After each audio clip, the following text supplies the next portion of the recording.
Where I used to usually like to start is to get some idea of where you're coming from and what your background was when you were growing up and what sort of school environment you had. Can you tell me something about that? I arrived in Australia in 1951. We were in a camp in Germany. I was born in Germany, and my parents, mum was Polish and dad was Russian, and I guess we were refugees when we came. We arrived in 51, and we were at Bonegilla at a camp where all the new arrivals arrived, and then we spent some time at Summers. And basically, my father was told to locate in Dandenong. The reason is that there was work in Dandenong. There was General Motors Holden. There was International Harvester, Heinz, and also I think Uni Royal Rubber were there. So there was a lot of business in Dandenong. So my dad sort of located there and bought a block of land. So I did my primary education at Dandenong, and I was fortunate that I started at a young age because I couldn't speak English when I started. I think I started at grade 1 or grade 2. Without too much English, we spoke in a foreign language at home. So it wasn't it was difficult integrating into things, but I was accepted, and I loved school, so I had no problems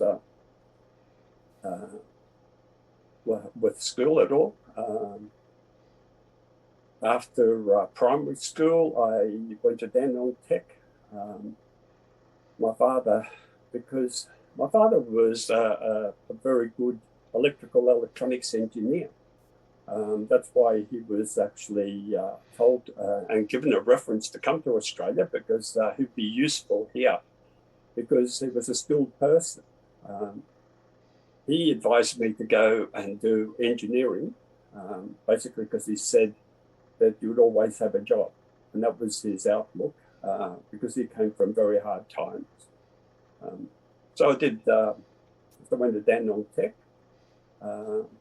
where I'm from Dandenong Tech. I went to Caulfield Institute. Now, my father being electronic engineer, so he got a part-time job repairing TVs and radios. And of course,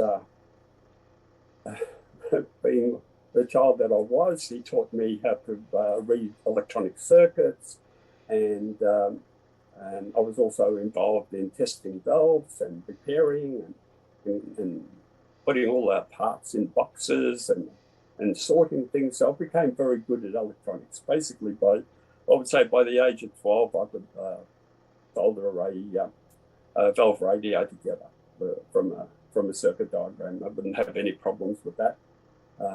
And I helped with some of the repair work. And we also built a lot of measurement equipment too, because we were quite poor. We bought a block of land, which is basically the only house, and we started off with we had no water and no electricity, as I remember when we in our first house.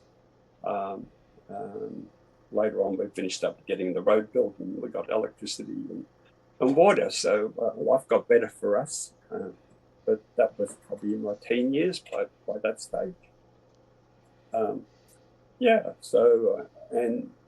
at that time, Dad was repairing these radios, and I took an interest in electronics and started building some valve amplifiers, and I made some guitar amplifiers and bass guitar amplifiers for my friends, and so I got a reputation for being good at electronics. That sounds like a fairly common background for people of about our vintage getting into electronics. Did you have any mentors? Obviously, your father was a mentor, but did you have any others? No, not at that stage. My father was the one that sort of guided me into electronics and where I should be heading. But I had a good rapport with with the teachers. I was dux in at Dandenong Tech, I think 2 years, and I was a prefect at the end. So I got on well at school. I didn't have any problems with education. In fact, I found it rather over simple because of the fact that I had already a pretty good background in electronics from my dad. So yeah, it wasn't until later that you certainly do need help, and it wasn't until you get. So I did electrical engineering at Caulfield Institute and completed that. But my passion was electronics. There wasn't an electronics course. When I'd finished the electrical engineering, RMIT started an electronics course, and because of that was my passion, I moved to do a part-time course at RMIT. Did the electronics course, the old electronics course. Yeah. Did you transition from electrical to electronics, or did you get your electronics qualification and then move on to the? No, I finished the electrical engineering course. Apart from that, I still had to do the thesis to get my diploma, and I did the electronics on a part-time basis because I wanted a job in electronics, and finished up getting a job with Plessey Pacific, where they made consoles they got the TAB project, so I had to build these consoles, which were terminals which integrated to a computer.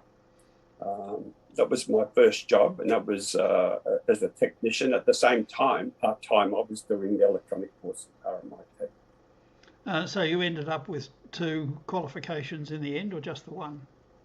I never actually applied for the electronics diploma. I started in the first or second year, I think, and the course wasn't approved by Charter of Engineers or something. And they kept changing the course, and whilst I completed all the subjects, I don't know that I did all the subjects that were required in the end. And at that stage, I already had a job. I had a good job, and I really didn't need an electronics degree. I didn't think it was valuable at the time. It was pretty much, I was working at, what happened was I had the job at Plessey Pacific where they built electronics and built these terminals. And when we finished the last one, there was no work. And I was doing the electronic course, and Dr. Levy from Plessey Roller, I was his #1 student, top marks, and he came up to me and said, "What are you going to do?" And by that stage, I found out that I didn't have a job, and he offered a position at the wire plant at Plessey Roller, and I declined that. I said, "No, I want something better than that." And he offered me a job at in the magnet division. I said, "No, not interested." Then he offered a position as speaker engineer, and I said, "No, not interested." Anyway, they created an R&D section at Richmond, Plessey Roller, and he said, "Well, we've got a position at the R&D department." I said, "Oh, I'd be interested in that." So I finished up getting a job in the R&D department. It was a government contract, I think it was my first job was to actually design a PA system for the Defence Department I think it was going to be used in the Vietnam War.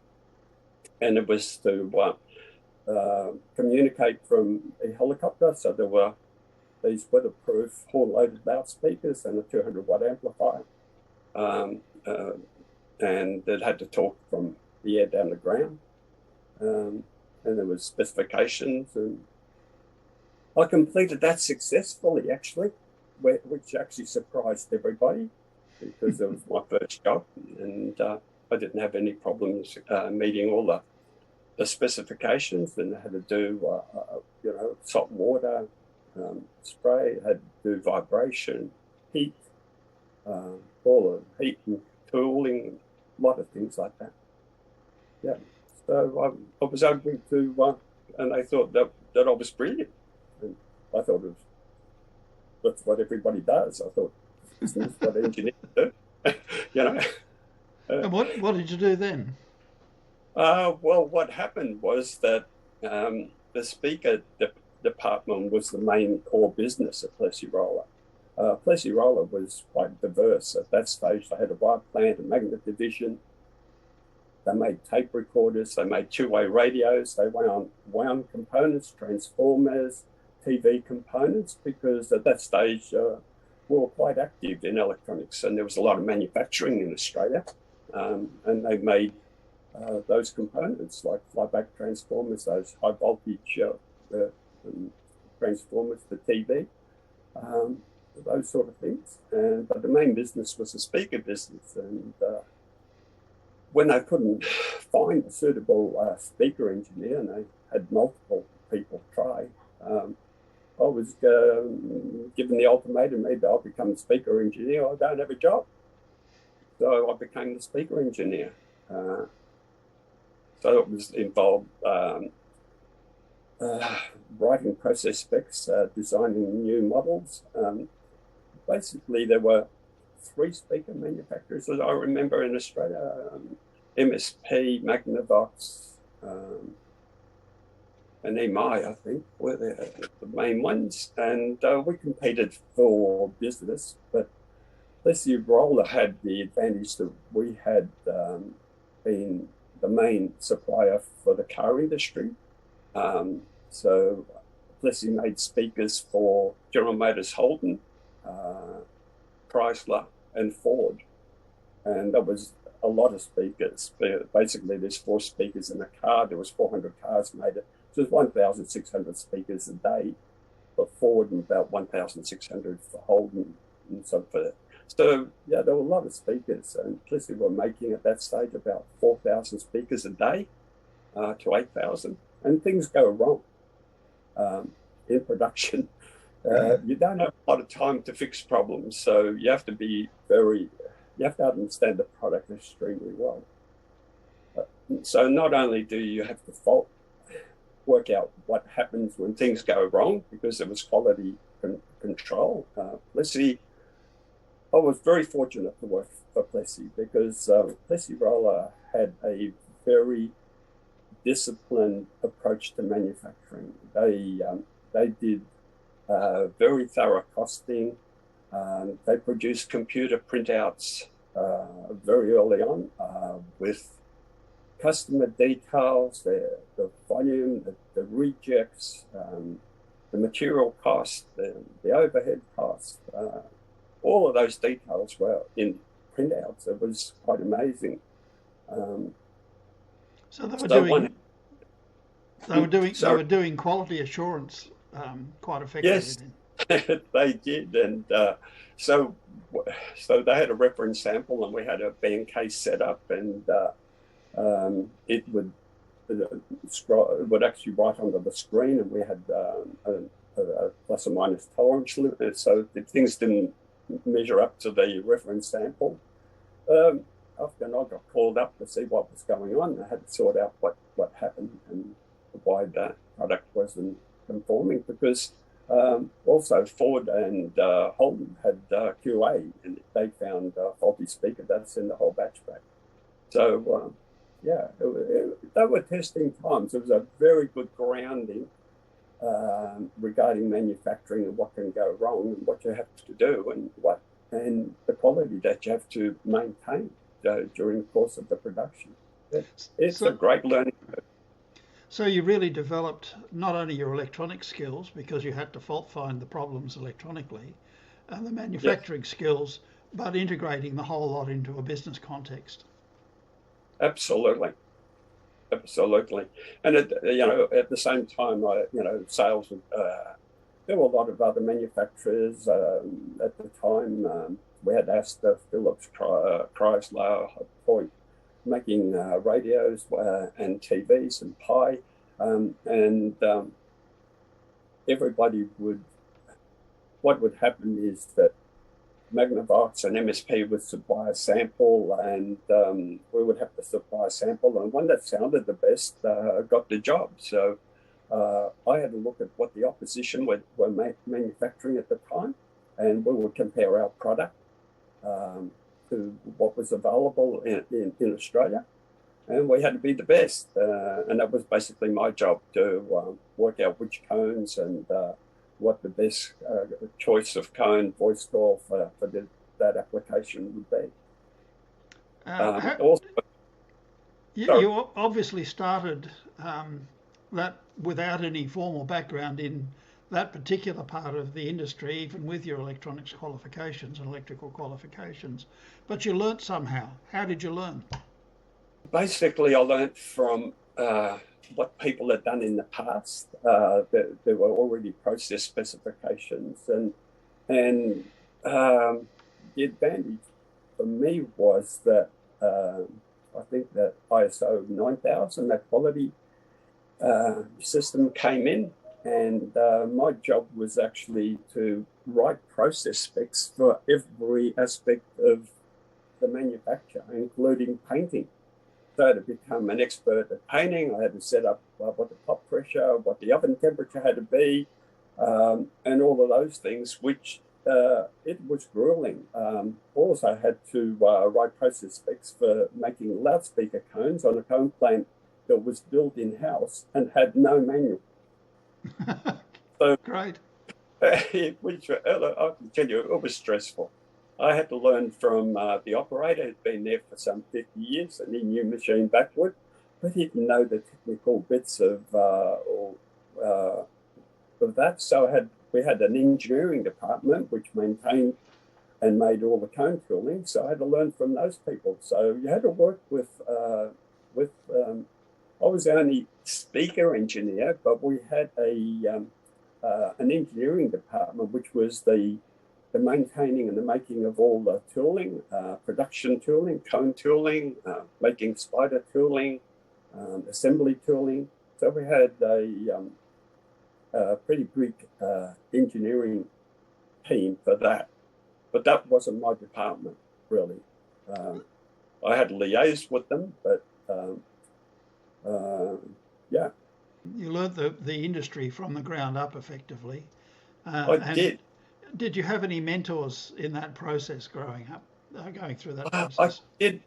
Yes, I did. In the early days, I had Peter Twiss, who was my supervisor at the time. This was when I was doing the PA amplifier for the Defence Department. He certainly helped wherever he could and gave me advice. But he was retrenched, so basically after that I was left on my own.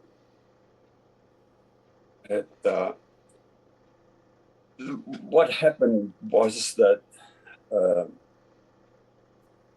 we made our own loudspeaker cones, and I didn't have any expertise in loudspeaker cones. And my then supervisor, John Payton, he was the engineering manager at the time, said that we need to look at paper pulps and whatever. And he started a project with the CSIRO to look at how we can control paper quality and maintain a consistent performance, because we would buy softwood pulp from the other side of the world or from APM or whatever, and then we'd make cones. And when a batch of pulp came in, and we'd listen to it. One of the things that I should say is at Plessy Roll, I had a listening room, I had an assistant, and I had an anechoic chamber. It wasn't really an anechoic chamber, but it was quite useful from about, it was relatively small, about the size of a large lounge room, but it was, it had absorbent material all over, and we could certainly plot a response from, say, 80 cycles up quite well. So we'd measure all of these speakers, and we could see where things were changing. And he started this project with paper pulp with the CSIRO, and the CSIRO said, well, you should be using eucalypt pulp, and you need to get a beater, you need to buy a refiner, you need to then control the beating. So you need a Canadian freeness tester to test how much beating you've done. So my job was to implement this new paper pulp and the new process spec for making loudspeaker cones. So that gave me a pretty legs up start on how to release processed paper pulp and make good quality cones and consistency. So, why did they recommend eucalypt over softwood, for example? In their view, it was the best paper pulp, and it was something that we had locally, and we could control the quality of that because. And they said that was the best pulp in terms of stiffness, and it proved to be the best. It's short fibre. It created a lot of problems in manufacture. So normally softwood pulps or coniferous wood, which comes from Canada generally, most of it comes from those fir trees in old countries like Sweden, Canada, Russia. Those fibres are 5 millimeters long, whereas eucalypt pulp is only 1 millimeter long, and the paper is felted onto a screen, and the holes in the screen are 0.5 millimeter diameter. So these short fibres go through the holes and plug, and be difficult to remove the cone off the cone plan was actually automatic. It was manual, totally manual with cams and whatever. So the cone would be felted and then go through, there were 4 stages of drying. And after that, it would blow off. And once these screens got contaminated with fibre behind the screen, the cones wouldn't come off. So there were a lot of issues getting a eucalypt pulp going. Oh, I was rather afraid of using eucalypt at the time because we'd done some research on loudspeaker cones, and we actually analysed cones from the UK, US, from loudspeakers that were considered to be good loudspeakers. And I said, well, the best way to learn is what do other people use? What do the people that are making supposedly famous loudspeakers or the best what do they use? So we had the paper analysed, these papers, we removed them from the loudspeaker, and we analysed them, and nobody was using eucalypt. We had an affiliation with people in America with Roland Jensen. There was loose communication. Communicated with them, and they said, oh no, we wouldn't use eucalypt. Eucalypt's not used by anybody. But being advised by people and not knowing, I said, well, we'll go with eucalypt, and we did. And it's proven that 30 years later, eucalypt is now patented as a cone material. It has a very clean, good sonic quality. It's very stiff.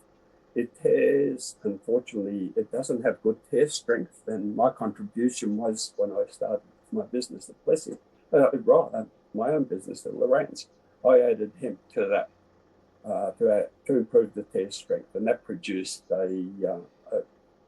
what is regarded as one of the best loudspeaker cones in the business. And people refer to it as the stiff Australian cone. Very good. Yeah. So your interest in audio was essentially developed by chance, happenstance. It was a case of you were in the situation at the time and you said yes. Oh, absolutely. And my assistant said, well, you won't last long because nobody sat in that chair for very long as a speaker designer. It was a lot to take on, and I was pretty young at the time. And if it wasn't for the upbringing that I had with my dad, servicing equipment, fixing problems, because those principles are the same, whether you're working with loudspeakers or you're working with electronics or a radio or a TV. You're problem solving, you're fixing problems, and you see good designs. And that was the other thing, is that when you do repair work, you actually see, and you go, wow, well, check this out. This is a great design. This is simple to access, easy to service. Yeah. So you How learn. long did you last in that position until you left to start Lawrence, obviously? Uh, I, I, I basically, I was the last one there. Plessy closed. The tariffs. What had happened? The tariffs were we had 40% tariff protection in the early days, and that tariff protection was removed, and that meant that the wire plant was sold off, and the magnet division was sold off. The tape recorder, when Dolby noise reduction came in, that part of the business closed, and basically there was only really loudspeakers left, and then we lost the car business because they were buying a speaker 5 cents cheaper than what we could manufacture at the time. And basically, I've learned very quickly that you have to make a really good product for a very low price, which meant that you had to be good at optimizing the magnet structure, and basically at the end, but I was able to make a speaker with virtually a minimum magnet and an excellent performance, basically on the basis that these speakers were operating at extremely low power, so we didn't really require a very heavy cone to do the job. The main thing that you wanted was reliability, and to that end, Plessy bought a chamber. So I had a chamber where we could put loudspeaker cones and speakers and look at corrosion and cycle between hot and cold. So there was did a lot of learning, and I learned a lot. Basically, because you learn when you have to. In other words, like if there's issues and there's a problem with corrosion and the speakers are failing, then you have to understand what level of plating you need and the choice of plating and the standard that you have to work to. And they're all the things that, you know, for a person that was taught electronics, there wasn't a great deal of electronics in loudspeaker manufacturing. We were talking about your life at Plessy Roller. You had obviously resources around you. You had physical resources, you had people in other sides of the business. You also told me at one stage that you had a good library. How did that help? Absolutely, Rodney.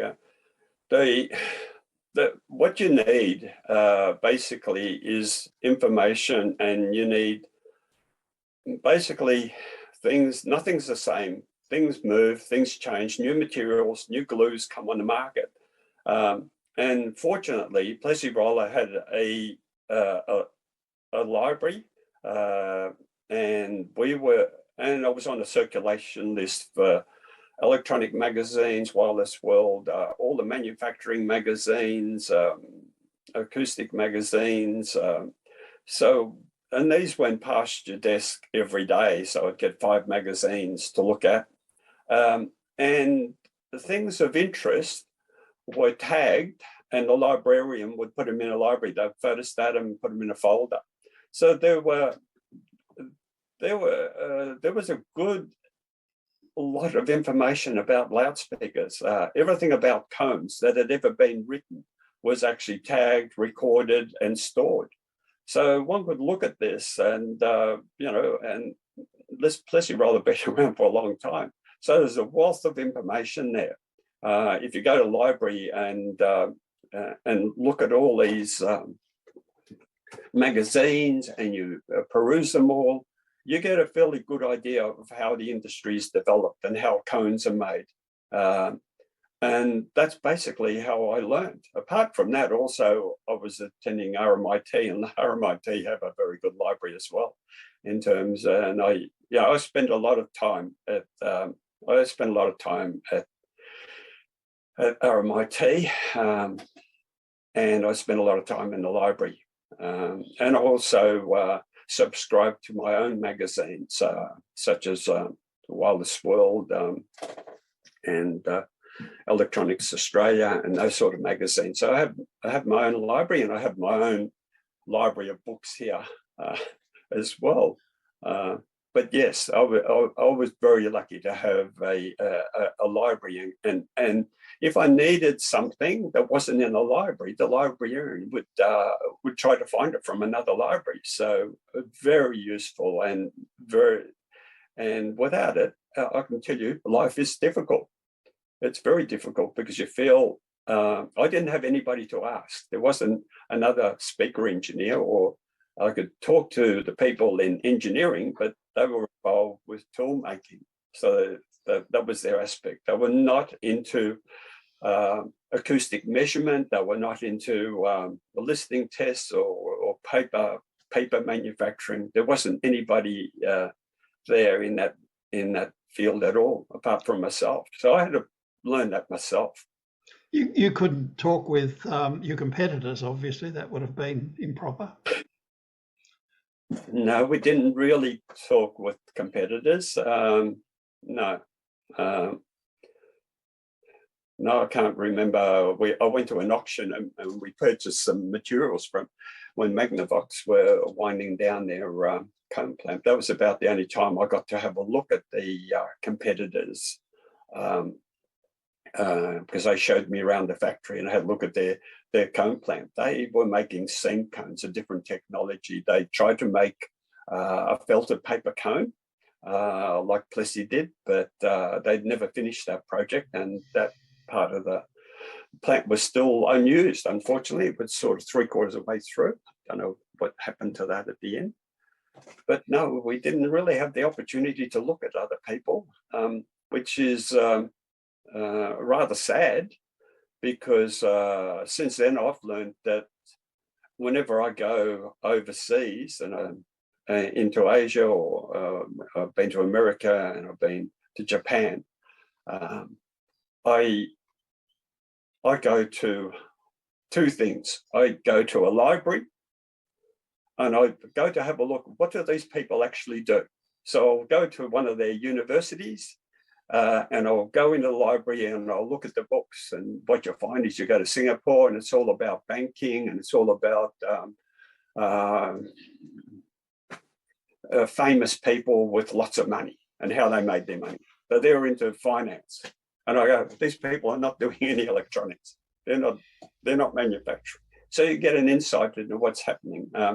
And then I try to get myself into a speaker business. So I go to a speaker. So I've been into all the speaker businesses in America. I've been to speaker businesses in Japan. Because when the tariffs were removed, the government told us that we should import rather than manufacture. And we had to, so Plessey Roller had to find a partner. And at that time, the cheap speakers were coming from Japan. And I went to Japan with the manager, Murray Smith, and we visited Pioneer, and we visited Fostex and a couple of others. And we had a look at their manufacturing facility. Quite amazing. So you do learn a lot by looking at your competitors and what they're doing. Did you do any consulting work while you were with Plessey Roller? Did you help any other people, customers, for example? Not really. Plessey sort of kept, we had a sales team. The sales team were the people that negotiated with the customer. And if this was a big, what can you say, something I was unhappy about was the fact that I wasn't allowed to actually go and visit customers. I don't think I I only visited customers where there was an engineer at the other end, and then the salesman would bring me, because the salesman would say, well, they're going to ask some questions which we may not be able to answer. So I think Michael needs to tag along. So I was invited there. But in a lot of cases, there were like a smaller manufacturer building guitar speakers, for instance, supply a sample, and they go and they'd say, well, they didn't like the sample. And I go, well, what was wrong with it? So in the end, I would try to give them a questionnaire, like, is it too bright? Does it need more bass? Is it too middly? What's wrong with it? But the salesmen were always reluctant to come back, and verbally they'd tell me something, which was really difficult to work with. And I think we would have been a lot more successful had we been out in a business. But you've got to bear in mind their main core business at that time was car speakers, and they didn't devote enough time to the smaller users. And I think that in the end, that can be your downfall. So, okay, you left Roller and you started your own business. I presume it was straight after you left Roller?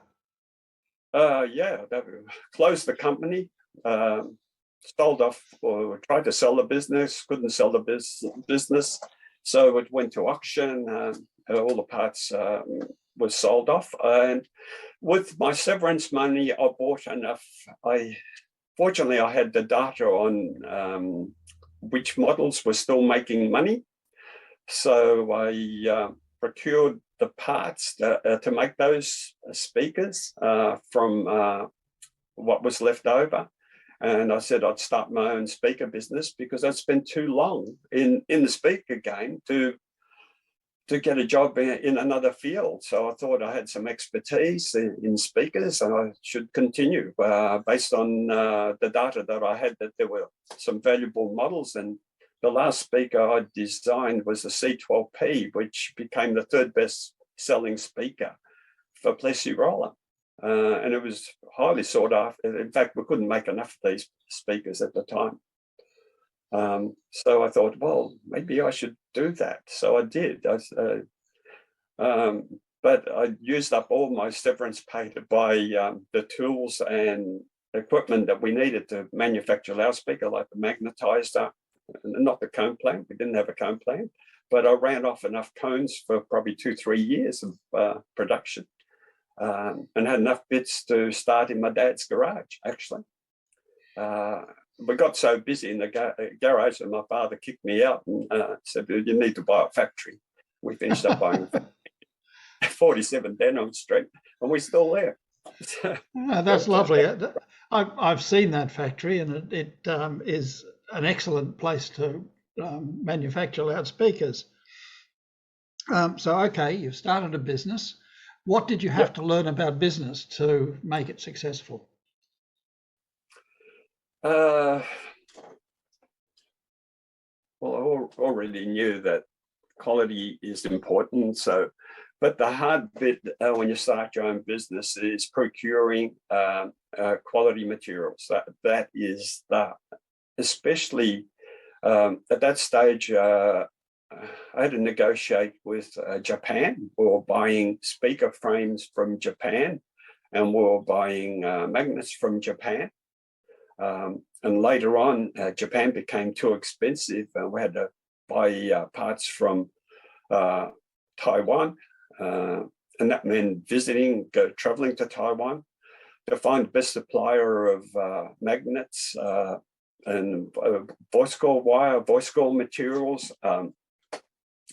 And currently I've had to travel to China to find these parts. So running a business is extremely difficult. The electronics almost becomes insignificant. It becomes the problem is buying the right products, finding the best quality products, the best voice coil wire.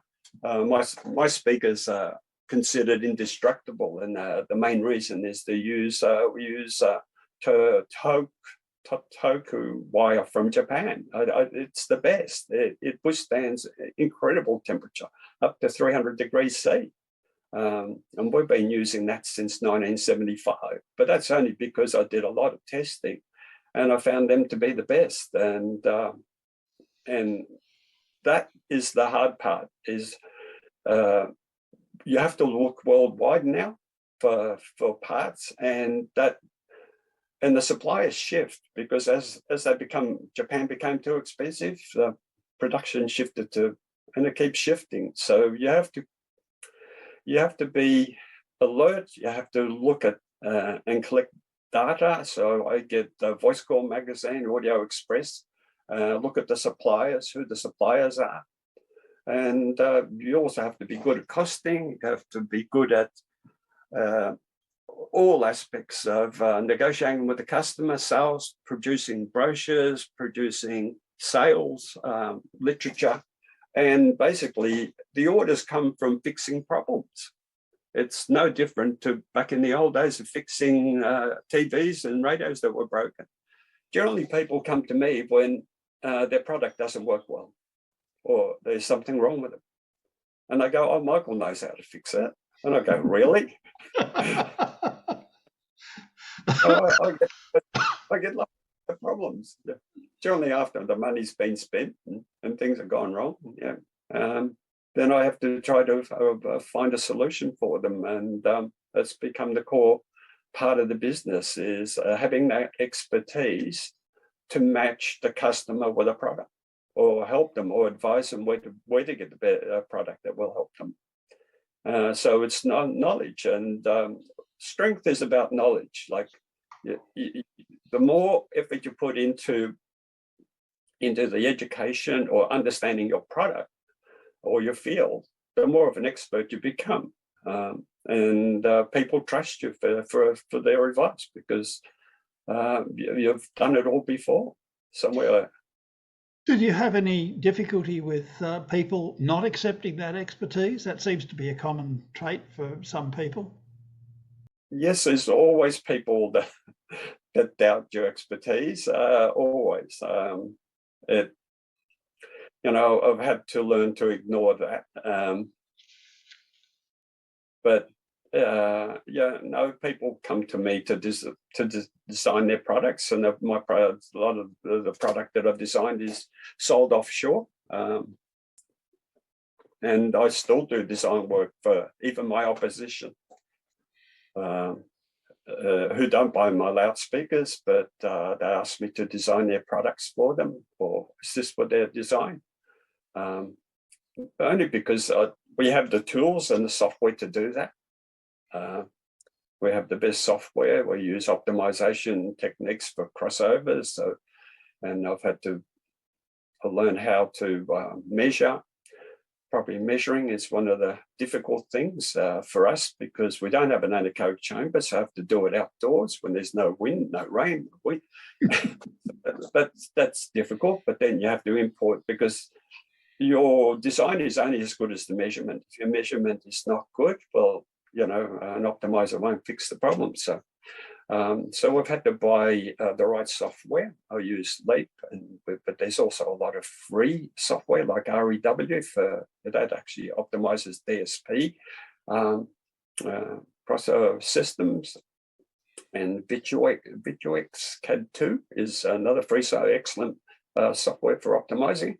But my first software that really got me to understand loudspeakers was CalSod by Witold Waldman.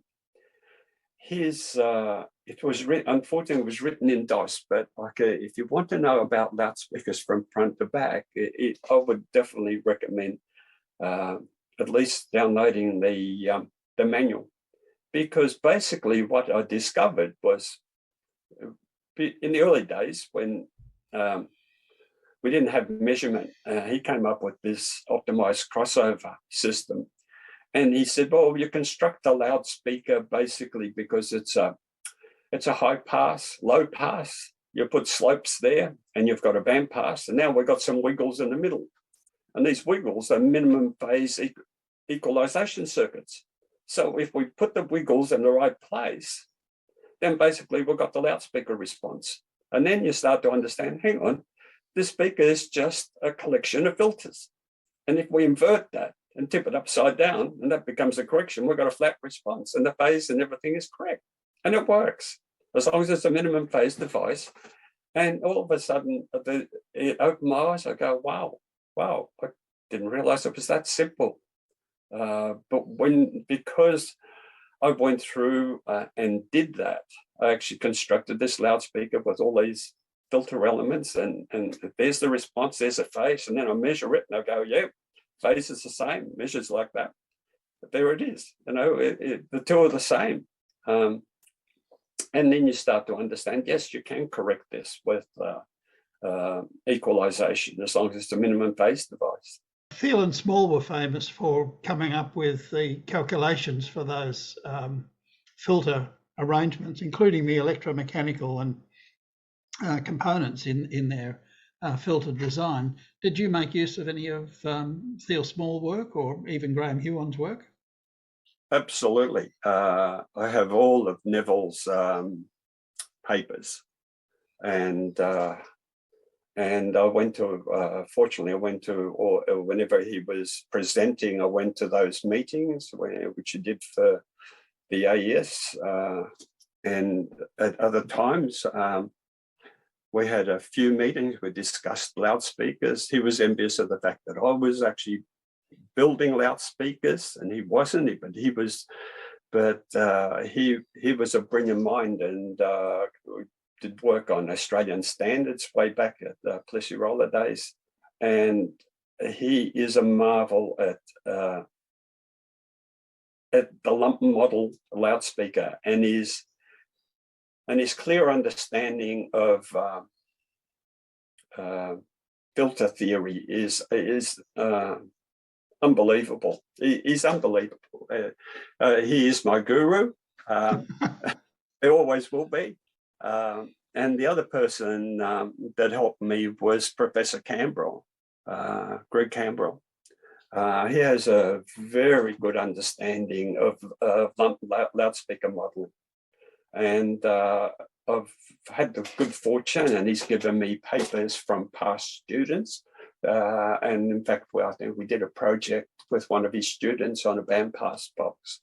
And he helped me with the equivalent circuit of a loudspeaker and modeling loudspeaker systems that weren't, say, in a standard. I use LEAP 5, which is closed box, vented box. But when you have horn loading, you go, oh, it's not in there. It's not in the software. So how do we, so we have the speaker that's got a sealed rear chain, but then it's got a horn out the front of it. How do we model that and work out what the required, what the linear travel is going to be when the customer's going to put 500 watts into it? Well, we have to actually create a spice model. And Professor Greg Cambrell helped me with a lot of that. And he's brilliant at modeling irregular, unheard of shapes, and that was did a lot of work with that Weiss subwoofer, which had a lot of twists and turns and volumes, and absolutely. Without his help, I wouldn't have been able to do the spice modeling of a loudspeaker. I learned in my trade basically from AES magazines, because all of that work by Neville Thiel and Benson and everything on loudspeaker enclosures was actually in the AES magazines. And I have everyone starting at 1950. They're a wealth of knowledge, and without the people on the committee, and that's probably the only interaction I had outside of my own people, is to go to an AES meeting and talk to somebody in the industry, because when you're manufacturing, you're stuck in your room. You don't get out at all. I don't get out very often at all. And so it's important to have that liaison with the AES and go to meetings to see what other people are doing. And I looked at your presentation on jobs, and I looked at that and I go, wow, but people are doing all this. It's such a diverse industry. You don't realize how diverse that is. And you need to know all those people and where to turn. And we need that glue to stick those people together where they can actually, and it's really valuable. What do you regard as the successes you had in your business? How can I say it? At Plessy Roller, I designed, I think, the C12P, the 10-inch loudspeaker, okay. Basically, I had to come up with a CAD drawing, and it took about 6 to 9 months for production to make the cone tooling, and there was no testing of my design. It just went into production, and it absolutely scared me, because I go, there's got to be a better way of coming up with a cone shape. How do I know this is going to work? And I lived in fear. And so the scary bit for me was I would design a speaker, a new 7x5, and it was based on a guess. I had to make a better speaker because the customer had rejected the previous speaker, and they come up with another model, and they give me a sample, and they said, well, it's got to be better than this one. And I drew up the drawing for the cone and whatever, but it was based on all the measurements I've done on other speakers, different cone shapes, what a curved cone does compared to a straight cone, whatever. But there was no science at all in this. And I was terrified because basically a lot of money went into this, and about 9 months of production, because there's 4 transfer tools. You've got to make the screen press tool, you've got to and then you've got to make the hot press tool, then you've got to make all the drying heads and whatever. So to run this meant that all the tooling had to be made, which was a heck of a lot of money, because in those days we didn't have CNC machines. Everything was handmade and hand scraped, because elliptical shapes, you can't machine them in a lathe. They were pantograph, and here you are, you're terrified going, oh, gee, I hope this works. And therefore took me on a path, and I go, there's got to be a better way. There's got to be a better way of predicting the sound before it's made. And, I kept reading all these articles. I saw that other people had done that. And I go, we should be able to do that. And it was by chance that I ran into Professor David Beanland at RMIT, who was my electronics teacher back at Corfu. And he said, what are you doing? And I said, look, mate, I'm making speakers of all things. And there's no art. There's nothing. There's no papers. There's no nothing in the textbook about loudspeaker cone. How do you make a loudspeaker cone? And he said, oh, look, we should be able to do that. But, we're pretty good. So it took 6 years, but we got a student, David Featherston, who was finite element. He's a mathematician.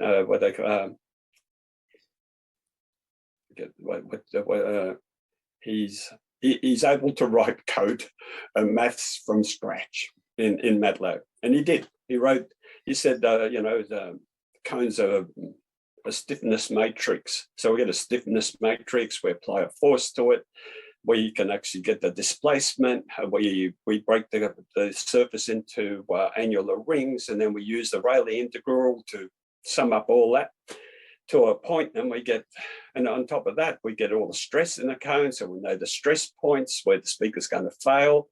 So all of a sudden, this opens your eyes. But it was a 6-year project, which just about, that sent us broke, really. At the time, we lost most of our customers because we made samples to verify this, but we learned a lot. But to me, that was I'd overcome my hurdle where I said, you know, I'm being an engineer, I can't guess a cone shape. I have to have some tools to be able to do that. The problem we had was we were probably, this was done in year 2000, started I think 3 years before that. And I knew it, but now they're, you know, 2023, there's COMSOL, there's ANSYS can do these things. So we were probably 20 years before our time.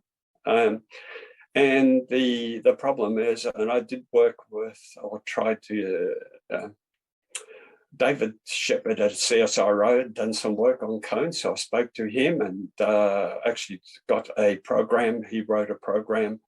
But as he said, the problem at that time was the computers weren't powerful enough to do the finite element. So he said, it won't run on your computer.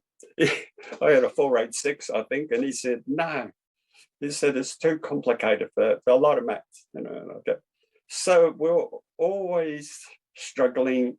We knew it could be done, and it wasn't until Davis Featherston did the modelling and our computer came of age that we were able to do these things. And achieving that to me was a greater satisfaction, because all of a sudden I go, well, there is a science behind it. It's not guesswork. Whereas prior to that, everything was done like, oh, we will make a minor change. Well, let's just try this. And you'd either change the surround or modify the voice call a bit or do. It was, I like following a cake recipe and adding more sugar or coating to make it better. Whereas now we could actually go from scratch. Knowing where you came from and where you are now, what advice would you give to someone starting out in the industry? I'd probably say that I wouldn't pursue loudspeaker manufacture as such, because manufacturing is difficult because all the materials come from offshore and predominantly from China. There's huge delays in shipping and cost fluctuations, and getting materials is problematic at the moment from China. I think our last shipment took about 9 months to arrive. So I wouldn't go in that direction. I'd go, what I'd recommend and is basically become an acoustic consultant and work with products such as Ease, and be an expert in the application of loudspeakers. In other words, be able to assign the best choice of loudspeaker for a given auditorium. In other words, to create the right sound pressure level in the room, the right intelligibility, and know the reverberation time required for each discipline of whether it's speech or music or whatever. I think that the area that I see that we need improvement is like airports, getting intelligibility. I find that there's a lot of areas I go to, intelligibility is not that great, and it should be a lot better. And I think that we could do well in that area. We have the expertise, and we just need people to learn the skills of actually trained with AES, Ease. But there are other software programs, and I think that because there's a lot more money involved, I think that it could be a good business, and you don't really have to get down the micro understanding of how to design a loudspeaker cone. I think application is becoming more important than, it's sort of like you don't need to know what's inside an IC anymore. We use it. We have to understand that it can do the job, and we need to pick the right one, but we don't have to understand that what is under that coating anymore. And I think speakers has become a bit like that. I've been there a long time, and to me, the difficulty was the speaker design.